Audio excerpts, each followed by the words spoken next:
So let's see how they will play, because yesterday they did a real good job as well. Even though they lost from their respective opponents, they were able to put the game onto a game 3 on the best of 3 upper bracket match. So we'll see how this will go. So Lulu ban and Kali ban still. Ooh, we've been seeing this a lot of times today. Excondro. Yeah, I think the Lulu ban specifically, obviously against the Lulu Jinx combination that we've seen kind of popping up over the last few weeks, just how powerful it is. Obviously with no nerfs to it on the previous patch, Lulu was untouched, so Lulu Jinx has been relatively dominant. The Akali ban here is, I think, more specifically targeted toward Nexplay, because Akali is, I think, very comp specific and very player specific, and I wouldn't call it like an absolute 100% power pick on this particular patch. But again, if you're looking to draft like a hyper carry or someone that you want to keep safe, then I think, you know, banning Akali makes perfect sense there. And if Jinx without, I mean, especially Jinx without Lulu, if you're going to take Jinx without Lulu, yes, banning Akali makes perfect sense. But they'll instead go for what I believe is the best mid laner in the meta right now, which is the Orianna. That's for sure. Orianna.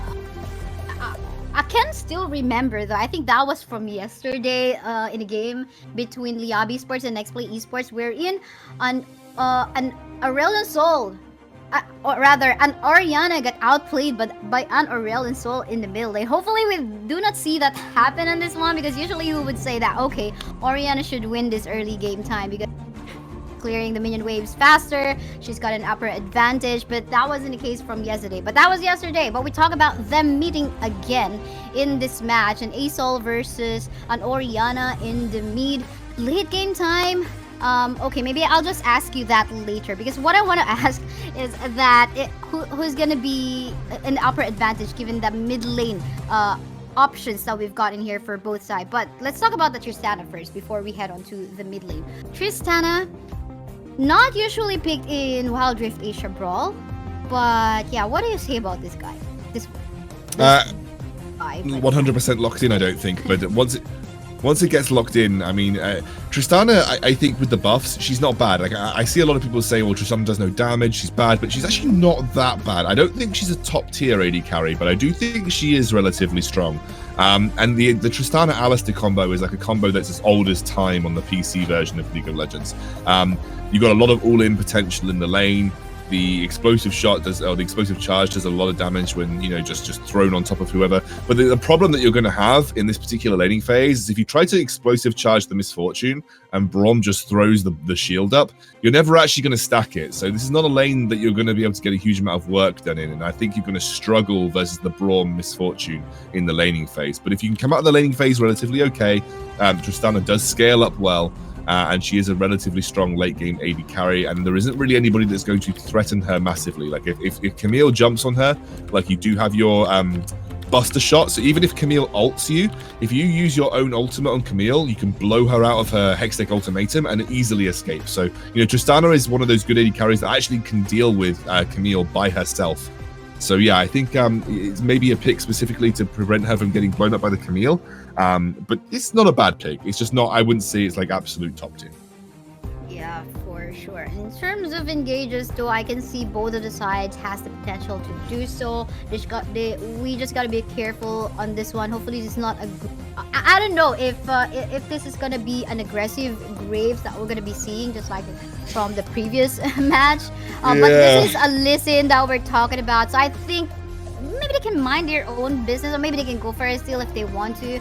They can go for the vertical jungle should they want to, but they cannot do that kind of thing that Bigetron did a while ago when, you know, they weren't even satisfied about just taking the blue buff. So let's see how this will go. Yeah, I mean, obviously just the Graves Braum combo is really strong. Dave correctly said that when we saw it in the Bigetron game. The Graves Braum combo is a strong duo. But yeah, versus a Lee Sin, you probably don't want to take that fight. So yeah, I think for Nexplay, then they probably won't be as aggressive as we saw the Graves Braum in the previous game. I can see in the composition of Nexplay Esports though that they can also create a lot of space for the backliners that we got in here, Misfortune and Graves, to be free hitting for as long as, you know, the stars from the Rail and Soul is there, also the front line from the Brom, maybe even the setup from the Camille is present as well. So they could be on that win condition that they've got. But they gotta be careful on the flanks that the Lee Sin might be doing on the side as well, and the Olaf too. So let's see. But for the side of Bigetron Infinity, what kind of team fight setting that we might be expecting on the I mean, they've got a composition that can very easily run down the carries. Like Aurelion Sol is particularly vulnerable in this composition because you're going up against an Olaf and an Orianna. You know, I'd expect these team fights to be relatively strong at level 5 for the Bigetron Infinity roster. I would expect them to be looking for skirmishes around the first Drake. But then you're also going into a Brawl Misfortune combination, which is super strong. Honestly, this feels like it could go either way. The later this goes, though, the later this game goes, the more I'm starting to favor Bigetron. So if we go to the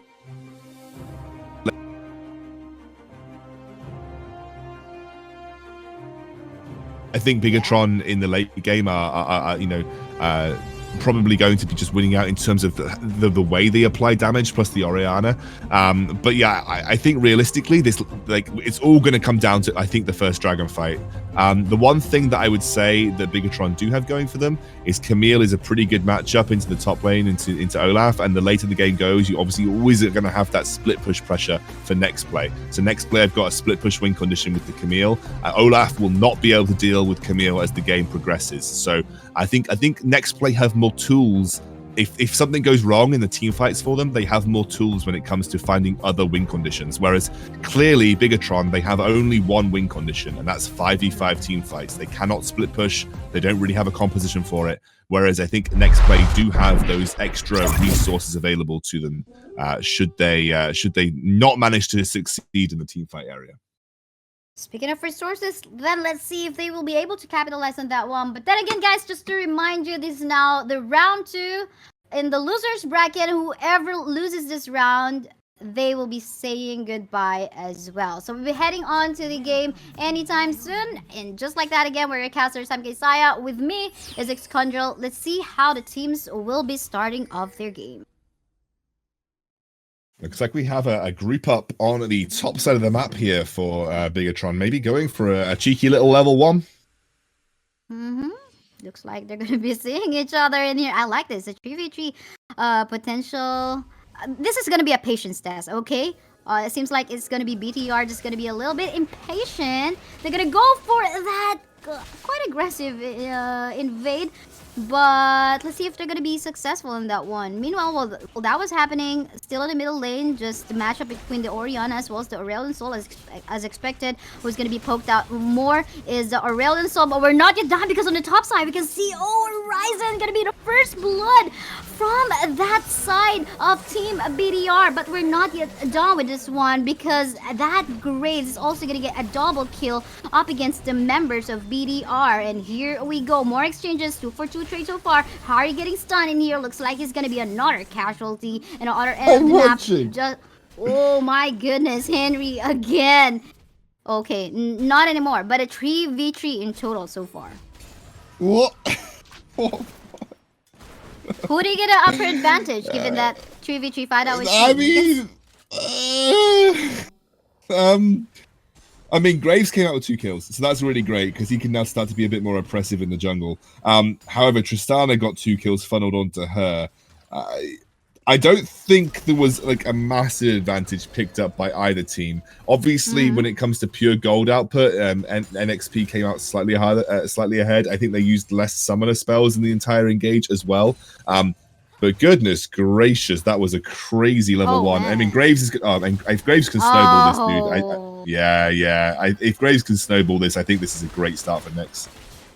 Yeah, and I think Orianna was just, meant a lot of exchange of kills in this one. But yeah, lots of kills given on to Graves, and he is just starting so good. So yeah, going back to what initially has happened. So we've seen a while ago an invade coming from the side of BDR.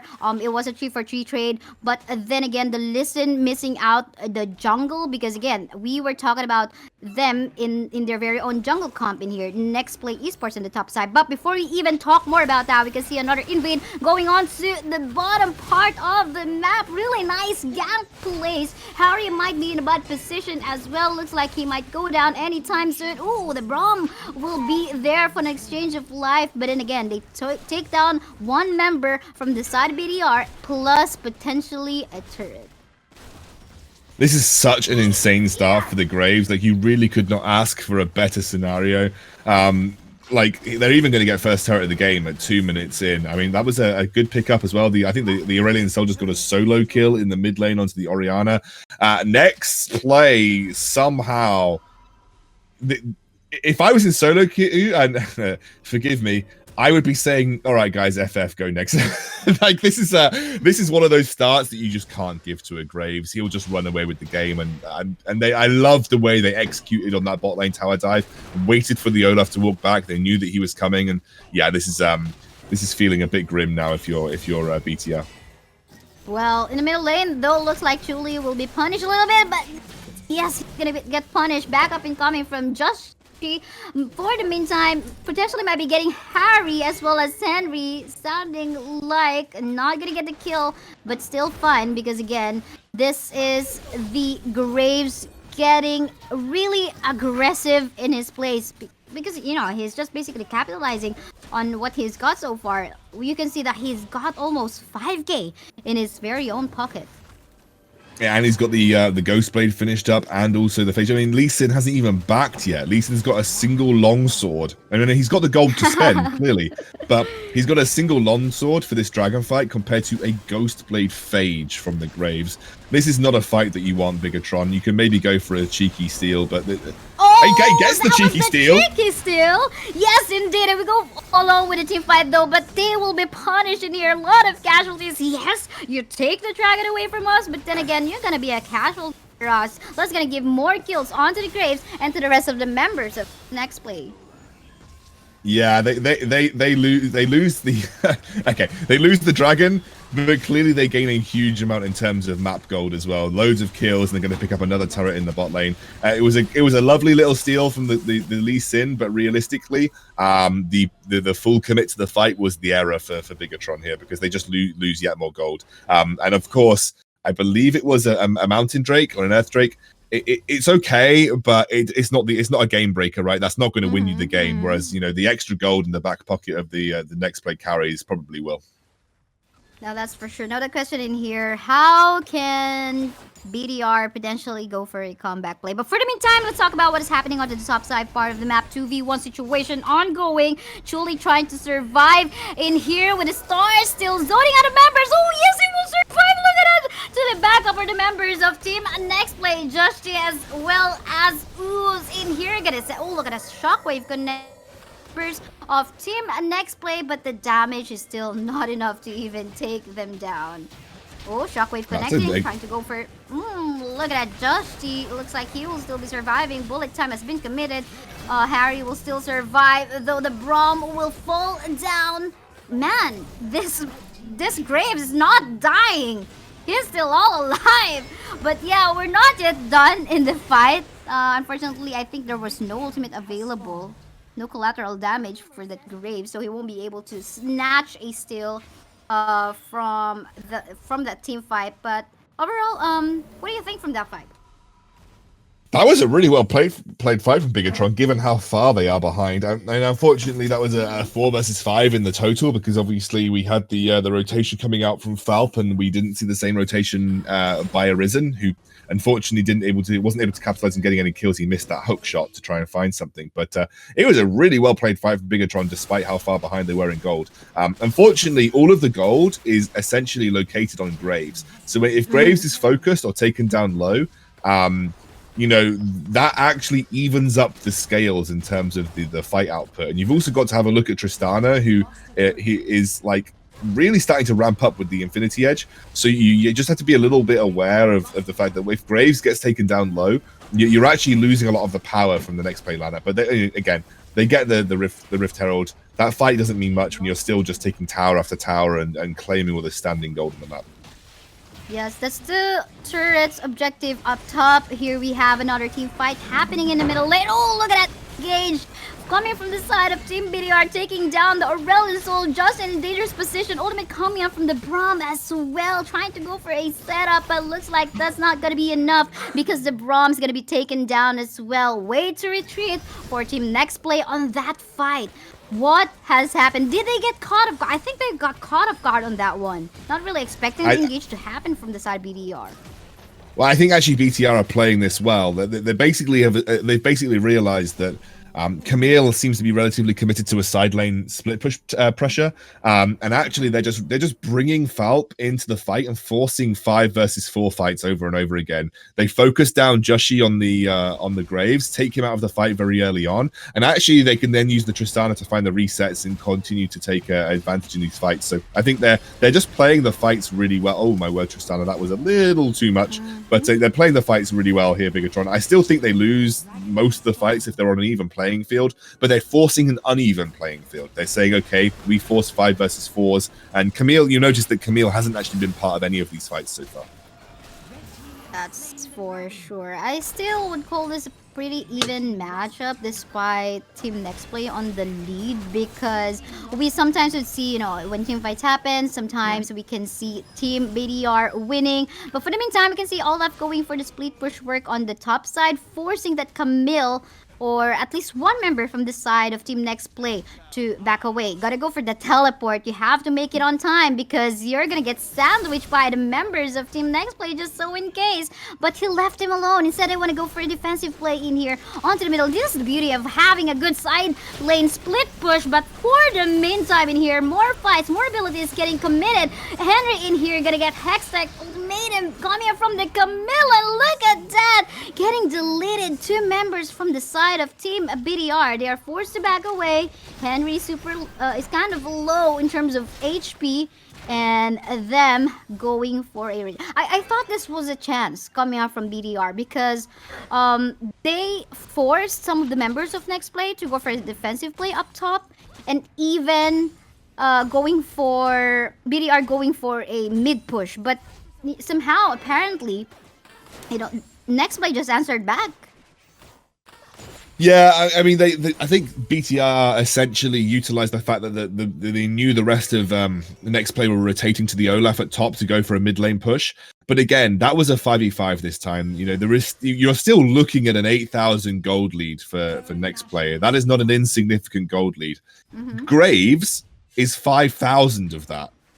Graves has got 5,000 gold lead on Lee Sin. He is incredibly beefy and deals a hell of a lot of damage. So if you go for a proper 5v5 where the scales are even, I would expect that outcome for Nexplay most scenarios. That's a kick onto Brawl. I'm not so sure about that.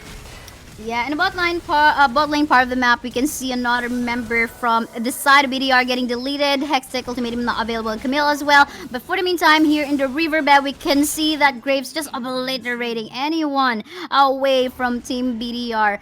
So, I mean, this started really, really great. 10:05 onto that Graves, not getting any death as of yet. A while ago, we did see him like, okay, he's gonna die this time. But no, that didn't happen because... Was that a triple? Yeah, not really a triple kill, but giving 3 kills lead to your jungler is just so massive, and it's now paying so well for Team Nexplay. It was even 4 kills as well by the end of it. Like he's had so much gold, and this is one of the things. Like if you can get that kind of lead and kind of run away with it, like Joshi has on Nexplay. Like it's so difficult to come back versus a Graves. He's super oppressive. He just gets in your face with the Braum, procs that Braum passive really easily, deals a hell of a lot of damage as well. And if you look at the build, he's gone for a very interesting build. Like he's gone for the Ghost Blade into Black Cleaver, now into Phantom Dancer. So it's kind of like a semi-tanky Graves build. I imagine he's now going to go for the Infinity Edge to round things off. But at the end of the day, it's very difficult to deal with him at this point in time. He's just super strong. That's for sure. But for the meantime, flanking on the side in here is the Listen. Gonna go for the flash to find the proper target. Oh, Miss Fortune is gonna get deleted. And here we scramble everyone up. Members from the side of Team Nexplay are losing one by one. Hextech's ultimatum has been committed by the Camille as well. But the Graves is on to back up. Will this be enough to save the members of Team Nexplay? But no! looks like in here Joshi will be having a hard time into saving the day. That was quite unfortunate. BDR found an opening when they saw that the Graves is not with them, capitalizing on, okay, let's punish them. They're incomplete. They're not together. Let's do this. Oh my word. And that is exactly what we talked about, Kasaya. Like, Graves is all of the gold, realistically, for Nexplay. And they essentially got into a situation where they were... Oh, they're going to steal the dragon? Oh my god, that was so close. Oh my goodness, that was so close. But hold the thought, because we can see more fights happening in here as they return back alive. The members of Nexplay Esports is going for revenge. Ooh, gotta be careful on that one, listen. So, yeah, death timers, fortunately enough for Nexplay, is not that heavy as of yet. It's just a 30-minute game time. And then potentially still even winning this fight might still be there. Hextech Ultimatum committed on to the members of Team BDR in here. Sorry, did not see who that was. I think that was the Oriana. But them taking down another turret was something already really good for them to, you know, not commit maybe the same mistake again. Yeah, like I said though, it was, you know, end of the day, they took a fight when Graves wasn't there. That puts them on a more level playing field. And you know, I think Nexplay just need to make sure that Graves is not the one split pushing. Like, you have a Camille for that. Make sure Graves is sat with your team at all times. He needs to be at the start of the fight. They still managed to come out of it okay, despite losing the Infernal Dragon. There was clearly a big win for Bigetron. The one thing that I will say, Bigetron have now got a 3-item Tristana. Her gold is not too far behind the Graves and the Aurelian Soul, and she scales up really well. So Bigetron are not out of this game, even though it looks like they're down and out, because, you know, they are definitely behind at this point in time. 10,000 gold is no small feat. The Tristana still has potential in these team fights to carry. And again, what you're seeing from the Alistair, very heavy itemization into kind of pure AD defense. He's got a lot of armor being built up. So he's going to be sitting there trying to face tank the Misfortune and the Graves. But just keep your eye on Tristana. There are certain situations in this game where Tristana may be able to come alive in these team fights and pop off for Bigetron. I do think Nexplay are quite firmly... Oh, man. This is them capitalizing that Graves is not with them again and just finding a pickup. But for the meantime, well, 2 skirmishes happening onto the riverbed as well as in the bot part of the map. You can see Oriana down already on the side of BDR, and the rest of the members of Team BDR just going for a chase. Not really a chase, but gonna go for that clearing of minion waves in the mid. What actually happened on that one? I mean, looks like this is BDR so far getting the map control. They just caught the Camille off guard. And obviously Tristana is one of those AD carries that once you find a pick, she can commit to it really hard with her rocket jump. So yeah, I think Bigetron, again, like I said, Tristana, she's scaling, dude. Like, she's starting to get the gold. She's starting to become a bit of a nuisance. She's got 4 items and she's got stasis picked up now. This is late game Tristana starting to activate. And so, you know, you do have to be aware of that if you're at your Nexplay. You haven't really been able to crack the base as of yet. The Graves is now full item build. The Graves ain't getting any stronger. This is it for Graves, you know, realistically. I mean, I would be tempted to maybe drop the Black Cleaver and go for an Infinity Edge with the extra gold that you might pick up throughout the game. But this is it. Like, he's full build now. So if you can manage to manage this as Bigetron, if you can keep pace with this Graves at this stage in the game, and your Tristana can still carry fights, like, you can actually come back in this game. And Bigetron are still definitely within a winning shot of taking. Yeah, let's see about that. Well, I think in team fights we saw how Nexplay Esports is actually, you know, having the potential in winning for as long as, okay, this is gonna be a misfortune, as well as the Graves just free hitting from the back line, just protect us. Anyway, they got the damage. They got the damage, and compared to maybe what the Listen can do, you know, you have to go. But hold the thought, because you can see another Hextech ultimatum committed by the Camille in here, targeting. I think that was I really cannot see who that was, but unfortunately the Brawl died already. No more person here, or no more members frontlining for the side of Team Nexplay, but them still having the damage that we're talking about from a while ago, winning the fight, going for that ace. And I think this is gonna be it anytime soon because the death timer, it's 31 seconds before one goes back alive. Despite not having that Baron buff, I'm pretty sure they can end this. Yeah, they could absolutely end the game. That was a really well executed fight. Again, you know, if you set up a team fight perfectly and you play it on an even scale, you still have a Graves that's 10,000 gold up on the Lee Sin. And they were able to play that one really nicely. The GAs were there as well, making it much easier for them at the end of the game. And they were finally able to close out. I mean, it was close. That BTR could have very easily come back with the Tristana in the way that she was scaling up. I feel like Nexplay were making some poor macro decisions on the map, and I really think that BTR were punishing them for that. But at the end of the day, like we said, you had a Graves with that much of a gold lead. Yeah. He was full build as well, massively ahead of the Lee Sin, who has yet to complete his third item. So it was just it was just difficult for BTR. Like, they needed the perfect fights to come back in, and it was not able to do so. So well played to Nexplay. That was a well executed early game, and they really converted it in the late game. I mean, if you also take a look at the misfortune, she did not fall off as well. I mean, if you gotta deal with the damage output coming from the Graves, the misfortune, and even the Asol that can both do some zoning as well as the AoE damage as well, that's just way too much to handle. Yes, the Braum died from that last fight, but it was him just taking in, soaking in all the damage that the Tristana might be throwing off, and even the Oriana. So still a real good fight. Oh, surprisingly, it's actually Chuli that Asol who did a lot of damage. But overall, you can see three of them, Graves, Asol, as well as the Misfortune, doing a lot during the team fights that would happen in this match.